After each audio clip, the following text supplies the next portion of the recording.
Cool. Go on whenever you're ready. No, no, not now, no, no, no, not now, no, no, no, not now, no, no, not now, no, no, no, no, not now, no, no, no, not now, no, no, no, not now, no, no, not now, no, no, no, no, not now, no, no, no, not now, no, no, no, not now, no, no. I celebrate the difference because I feel like, I have something different to bring to the table. I mean, but everybody does though. That's the funny part, is everybody does. Everybody has a different perspective, and I don't know, and I promote my thoughts, and hopefully people that are like-minded, attach themselves to them and enjoy what I'm doing, Yeah. Sure. I mean, I guess the main thing about Celebrate the Difference is even though it's different, we're just kind of pieces of the same puzzle, just connecting. Exactly. That's what the main message is, I guess. Yeah. To really just connect everyone. Yeah. And so that we're not so different. That's tight. Yeah. I'm really like I didn't realize that I was a rapper until like 2 years ago, But I always liked doing this, I've always like waited tables or I had a job testing video games, and like those consumed most of the hours of my hands, and my body or whatnot. But in my head, like I always wanted to be like in a studio somewhere, and I just never, I don't know, I just never really like gave up on that shit. And Hellfire Club, pretty much, man. Hellfire Club was started from as you know, like I'm the host of Lone Wind Theory, and it's a thriving establishment based around like the LA beat scene. Guys like DiBiase, No Such Thing, Davius Beck, Flying Lotus, Mono Poly, Raj G, all those guys, Datalist. And for a few years in a row, I went to Japan, and and every Wednesday I'm around nothing but producers, but like really haven't been around very many rappers. So the last tour I was on in Japan, I was with Daddy Kev, and I was like, Kev, you need to sign some more rap acts, and he was just like, you could do that. And I was like, oh shit. Nice. I was like, yeah, I just started a label, and I do that. I'm originally I was born in San Jose, but I grew up in Los Angeles. Off of 57th and Western, but then I moved around a lot, and then I ended up going back there. But pretty much I'm from LA. I've been out here from 20 some odd years, 25 years. That's dope. Yeah. Did you do any other like artistic things before you started rhyming and MCing? Yeah. Maybe helped you get into it? Piano, drums, guitar. That's dope. Yeah. I was always just an avid reader. I was always reading something, whether it be like a comic book, whether it be a novel, whether it be a foreign movie with subtitles. I'm always. Is there anybody like any writer?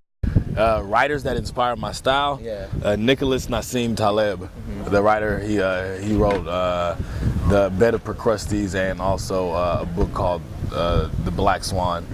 It's a dude. Naoki Urasawa is the dude who wrote a manga called Monster, and also a manga that I'm reading called 20th Century Boys. In terms of rappers, like right now I'm listening to Juvenile, 400 Degrees, and like I'm listening to other musicians. I'm listening to just everything that's out. I'm just soaking up everything, Like, what's the craziest maybe story or shit that you've been through? I'm from like a little art collective called Project Blow that was from the late 90s or whatnot, and like having kids having kids come like dressed just like my big homie, wearing like all their shirts and asking me about CVE and asking me all this stuff that like I only know. Like they know exactly the first studio that I recorded at. They know the first studio that I recorded at, and that's not documented stuff, And they know songs that I forgot about, Like that's crazy, And I didn't think what I was doing back then was that important at all, and for somebody on the other side of the world to want to give a fuck, Just tell me more about Project Bloat, and I know it was very influential to like the rap scene and like a decade ago. It's just what Lone Wind Theory is today for producers. It's like you got raps, we all meet at this place, and we all sit and politic about what we do. That's all it is.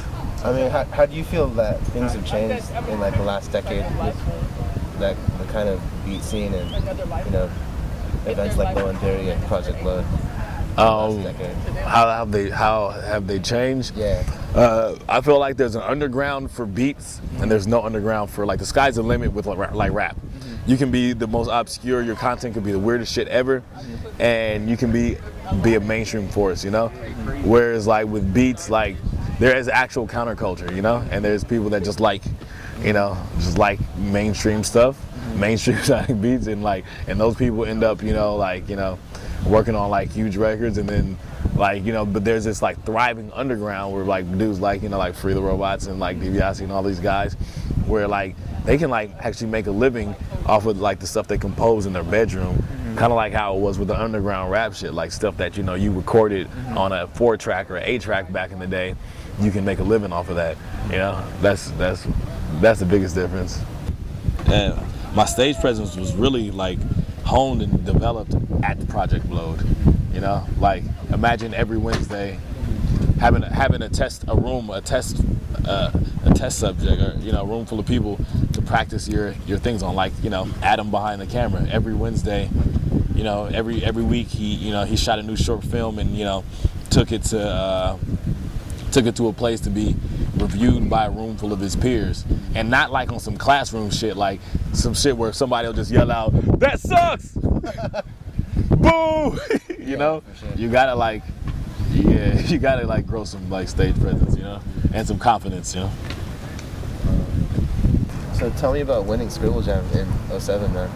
That was good. I was watching that I think it was the final battle with Franco. It was pretty gnarly. Yeah. Pretty much I beat everybody very easily, and then I got to Franco, and the round it was a final round, and it was twice as many rounds as the previous battles. I've beaten Franco 7 times before. I'm just thinking by the law of averages. Like if this was a dice game, if I hit 7 times, I've got to Awesome. Yeah, I've got to like fucking crap out or hit. I have to lose. That's what I was thinking while in the first half of the round. I was like, I can't win. Like I beat him so many times before. He's got to beat me. And then like the second half went around, and then he said something, and I was like, oh shit, rebuttal that. And then I just started gaining weight, and then like, just because he was fucking up, and he just it was too much hubris on his side. He was just saying dumb shit that I could rebuttal easy, and I'm more of a defensive style dude. Like when it comes to battles, you say something, if I get to go last, like I'm always gonna be able to like snap back with some witty shit, and so that happened, and then like out of nowhere, like while I'm on one of my the last round, his mic is like kind of like tethered around my leg, and then I say something, and then he walks away because I'm in his face, and then he kind of walks away, but he was not holding the mic really tight, and so like while I said something about ripping it, this is when I'm using filler and I'm about to fall off, like because this whole thing is a tightrope walk at this point, and so I'm like ripping it, something, I don't give a shit, and then the mic falls, and I'm like, you dropping your mic because you ain't really gripping it, and then the dope part about it is the mic drops. And before I finish the last word, you hear the of his microphone, and the fucking, everybody just like, it's over. Nuts. Yeah. I'm 5 G's richer at that point. That was fun. Tell me about how you got involved with Free the Robots, and Deep Sea Diver is like one of my favorite songs. I just love that. And I know it's early and it's like a long time ago, but it's fucking dope. Through my boy 60 Cycle Hum, Josh Golden. I battled in San Diego. He invited me to his crib in the OC. I went there and recorded 3 songs, and one was over his beat, one was over a guy named 360's beat, and one was over a guy named Vice Versa's beat. And that was Deep Sea Diver at the time. And I wrote something, and I tried my best to write a good song about drinking, at the time. And that drinking was new to me. I was like, yeah. Good times, So I wrote an allegory about drinking called Deep Sea Diver.